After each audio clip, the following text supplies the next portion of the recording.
But you see where I'm going? Yeah. So someone can show up with very confusing symptoms like, headaches, diarrhea, chest pain, brain fog, some itching. And now what is it? Is it allergies? Is it muscle activation? Is it a viral infection? Is it alpha-gal? That's where we come in, where we can actually prioritize, test for each one, organize, come up to an answer, organize it, and then introduce some reasonable treatment rather than shooting from the hip. And it's never just one thing.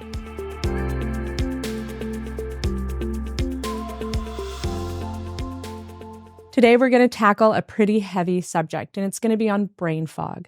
So I wanted to bring one of my esteemed colleagues and an individual that has won so many humanitarian awards, things like World Expert on Mast Cells. He is in the Rare Disease Hall of Fame.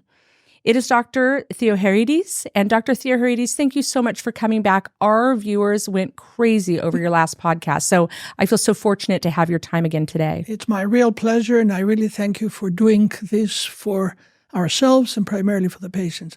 It's been really great. And the questions that we're getting. So actually, this subject was voted on by our viewers. And goodness. Absolutely. Yeah. So if you guys have questions for us, comments for us, suggestions of things that I get to ask Dr. Harris, please make sure that you comment below. But I want to tackle the concept of brain fog and what it is or what we think it could be. And I know it's not just one thing.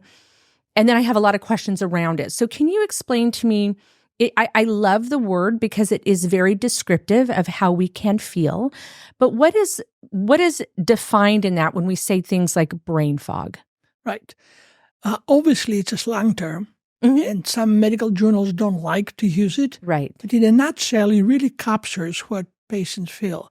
So all of a sudden, usually after some major event, although it can grow on you slowly, you start forgetting, especially shorter memory declines. You cannot find the right words. You can't quite grasp what is going on, so your cognition is down. You cannot multitask, and literally you feel you're in a fog. Your head feels heavy. You can't really process information. And it happens to the best of us. So it happens to people from all walks of life, all ethnic groups, and unfortunately in many different conditions. And all ages and all athletic abilities and all stages of health. That's what's so bizarre to me. Absolutely. Yeah. And unfortunately, many of our colleagues don't pay too much attention, if any at all. And with all due respect to our colleagues psychiatrists, they might say, it's all in your mind, go talk to a psychiatrist, which is not true at all. Of course, we need a psychiatrist, but not necessarily for this. So it's an actual physiological manifestation of something being out of balance or wrong. It's not just in our mind, right? No, absolutely not. Absolutely not. But before we get to that, we should probably mention that this happens in association with certain medical conditions, and those should be actually up there on the forefront. Okay. So, for instance, obviously in myalgic encephalomyelitis, chronic fatigue syndrome, we find it in traumatic brain injury. Okay. We find it in mononucleosis. Which is cytomegalovirus, right? Correct. Okay. No, that's actually Epstein-Barr virus. Sorry, thank you. But I was just about to say, in many other post-viral illnesses. Post-viral illness, okay. We find it in minimal cognitive problems such as pre-Alzheimer's, but we also find it in conditions like mast cell activation syndrome. And it invariably shows up, as I said, usually after some major event, and that is true absolutely in long COVID. Hi, it's Haylie, your host. I know firsthand what it feels like to find real impactful solutions to your struggles. And I know what it feels like to lose hope. We are being bombarded by toxins every single day. As a matter of fact, the world's largest single environmental health risk is air pollution. One thing that is becoming crystal clear is that environmental toxic burdens in our bodies must be addressed. Let me help you tackle toxic burden. Go to HayliePomroy.com/detox and download my free Detox Decoded Masterclass. Let's give you a fighting chance. I know what it feels like to lose hope, whether you're dealing with fatigue, mast cell activation, an autoimmune disorder, long COVID, viral reactivation, anxiety or depression, or inflammation. All of it can feel overwhelming. I will teach you nutrition and natural therapies to help your body eliminate toxins. I cannot wait to see you there. Again, that's Haylie, Pomroy.com/detox. I understand in TBI or traumatic brain injury, there's maybe trauma to the tissue, there's residual inflammation. When we talk about chronic fatigue syndrome, is that an inflammatory response that's causing? Yeah, I definitely believe that there is localized inflammation that might occur due to different reasons and potentially affecting different parts of the brain. Ooh. But at the end of the day, regardless of what part of the brain we're talking about, we have neuronal connectivity. So the neurons, the nerve cells have to connect with each other. Okay. So when we say inflammation, unfortunately, we use a very, very broad term, which doesn't necessarily apply to every condition. So for instance, you can have inflammation in your lungs, you get asthma. You've got inflammation on your skin, you got psoriasis. You got inflammation in your brain, you get multiple sclerosis. We're not talking about this kind of inflammation. Okay. So we have to be much more precise about what might be going on. So is it a hormonal difference or is it a physiological? Is there like swelling or is there signaling differences? God, you're way ahead of me. I'm just way ahead of me. So first of all, we should think it's our community. They're asking these questions. Yes. We should think of those parts of the brain that would be intimately involved with the process we're talking about. Okay. So that would be, for instance, and I know it's jargon, but it's thalamus, hypothalamus, amygdala, and hippocampus. And they all talk to each other, and they're all found in the middle of our brain, just about 2 inches behind kind of the beginning of our nose, if you kind of go straight down. You know what's so important about what you just said is those are actual things in our body that we can define. And I think that anchors for the patient that it's real.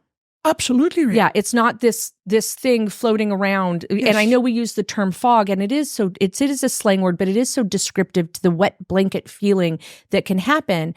But by you identifying the parts of the brain that are actually impacted, that anchors it in reality for us. Absolutely. Wow. We know hippocampus is mandatory for memory. So there's no question that would be involved. We know hypothalamus regulates what we call homeostasis, like all the functions of the body, whether we're going to sleep, we're going to be upset, etc. And stress, psychological and physiological stress is a major factor. So you can start with some mild symptoms and then you get stressed, like car accident or, God forbid, death in the family, and all of a sudden you crash. And from then on, it's just misery. Your body's ability to adapt. It just cannot anymore. I'm going to ask the $1 billion question. Last year it would have been $1 million. 3 years ago it would have been $1 million question. You mentioned individuals that get mononucleosis, that have residual Epstein-Barr virus, but we're seeing it so much now in people with COVID long haulers. Mm-hmm. What does having a viral infection have to do with the brain? Right. So some viruses can multiply in the brain. Some can hibernate in the brain, like the herpes virus, for instance. Okay. That's why we get cold sores when we get upset. Right. That's herpes 1, which is similar to Epstein-Barr in the same kind of overall family. Okay. But then there are viruses that do not multiply, but get molecules that are shed from the virion into the brain. And that's exactly what I think happens in long COVID. Particles? Particles. So I just have to think of it in slang a little bit. Right. So there's certain viruses that grow or multiply, colonize the brain. Correct. There's ones that hibernate, so stay dormant in the brain. And then there's ones that leave scrap or like shrapnel almost. Correct. Ah. So for instance, and we've published this just over the last few months. Ooh. So the coronavirus, we all know, has the spike proteins all over. Spike proteins. But the spike proteins are shed from the particle. And they're shed, that means they can go to other places where the virus might not necessarily go. So many colleagues have shown over the last year that the spike protein can enter the brain and can stay in the brain for up to 2 years. So it crosses the blood-brain barrier?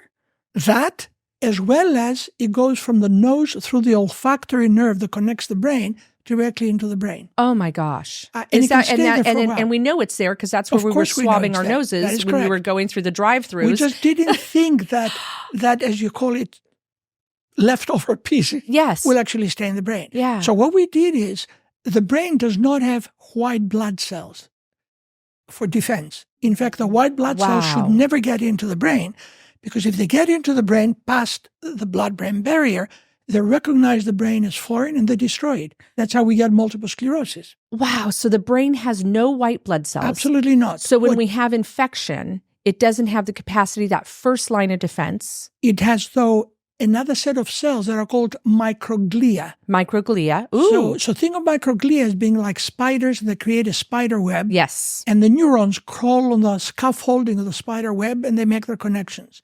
If, however, the microglia see danger, they stop making the web, they multiply, and they try to attack the danger.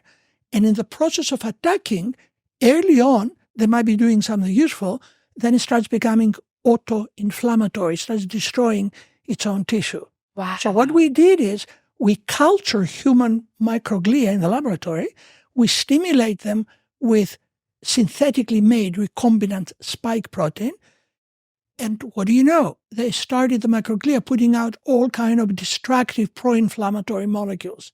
So that's what we think is happening So we think in that those critical parts of the brain. that individuals maybe did clear, because I know some people think Yes. maybe we didn't clear, and maybe there's a combination. Maybe we didn't all clear the COVID virus. Maybe we cleared parts of it, but maybe parts of it made it Just through linger on. they made Yes, it through the blood-brain barrier. And because we don't have white cells in the brain, this other component of our immune system in the brain is firing Correct. and has a signal that's attacking the own tissue. Correct. Wow. So now the colleagues call this reservoirs spike protein. Reservoirs of spike And they protein. found such a reservoir in the brain, and they found one in the gut as well. Okay. And they think that from the gut, it might be getting into the brain with a very long nerve we have, which is called the vagus nerve.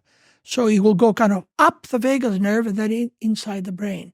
So it's kind I of have scary. chills. It Yeah, is. it's scary because at least we know that something is there that we can pay attention to And and, it's maybe not- undo. And people aren't just, I just get so frustrated when we have patients that come in that have seen several doctors, or they feel gaslit by the society in general that, COVID lasted 14 days, get over it. Right. And But and it's so wrong. it is so wrong. And it's and I love that this research is happening at our institute. I love it because I feel like, we focus on translational research where we take these brilliant minds like yours and create these models and bring them in a research setting where it can go right to the patient, right? That's fascinating. But the other thing is all these people that are struggling, that they can have some hope. Well, they should have hope, because by using actually the cultured microglia and stimulating them, we have a way to pre-treat the microglia and find out what will actually block them. So we can do it outside of the body. We can do it outside the Wow. body and then translate that into humans. So the best approach for someone out there, whether they see us or not, is we need to keep the brain cells in good health because they're bombarded there. And a major component of that is folic acid, the vitamin. Okay. But folic acid is not sufficient to keep the cells going. So we give high-octane folic acid, which is folinic acid Okay. or calcium folinate. Okay. So that's number one. Then What about methylated folic acid? methylated folic acid is fine, except that if you imagine that we have a circle, Yes. the folic acid gets to the beginning of the circle, and then of the cycle or sickle, and then eventually the methylated comes out here. Yes. But in order to get to that stage, you've got to go inside the cycle. Right. So the folinic acid or calcium folinate gets into the cycle much faster. Got it. And it has the ability to go through different exits that are important in the brain before it gets to the final part. Some of those exits are required and not necessarily only the methylated folate. So sometimes by bypassing that, when we're working with the brain, we miss an opportunity. Correct. Got it. As far as I'm concerned, we should be using both calcium folinate and methylfolate I love at the that. same time. Okay. And then what do we do to block the microglia? Well, we already know that because we've published it, that some natural molecules that belong to the class of flavonoids, especially luteolin, can inhibit the microglia. And so it can inhibit that inflammatory or degenerative response. Correct. And can you say that so it's a flavonoid. So it's a natural plant Absolutely. derivative. And flavonoid, I always remember it's anti-inflammatory, I don't know. I love the term. But one specifically that you have done a lot of research in is called? It's called NeuroProtek. Okay. And another one's called BrainGain. Okay. The difference is the NeuroProtek, which is available on Amazon, etc., has only the ability to block the microglia, which is wonderful. The BrainGain not only blocks the microglia, but it has in it formulated the calcium folinate, and it has also from olive leaves hydroxytyrosol that increases short-term memory.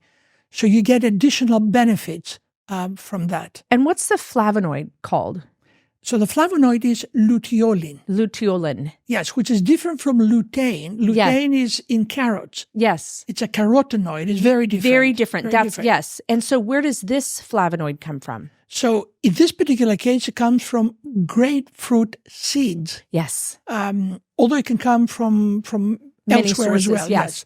Now, one important thing to remember in general, not about flavonoids, is the Food and Drug Administration in the United States, about 2 years ago, randomly examined a whole bunch of supplements, not necessarily with flavonoids.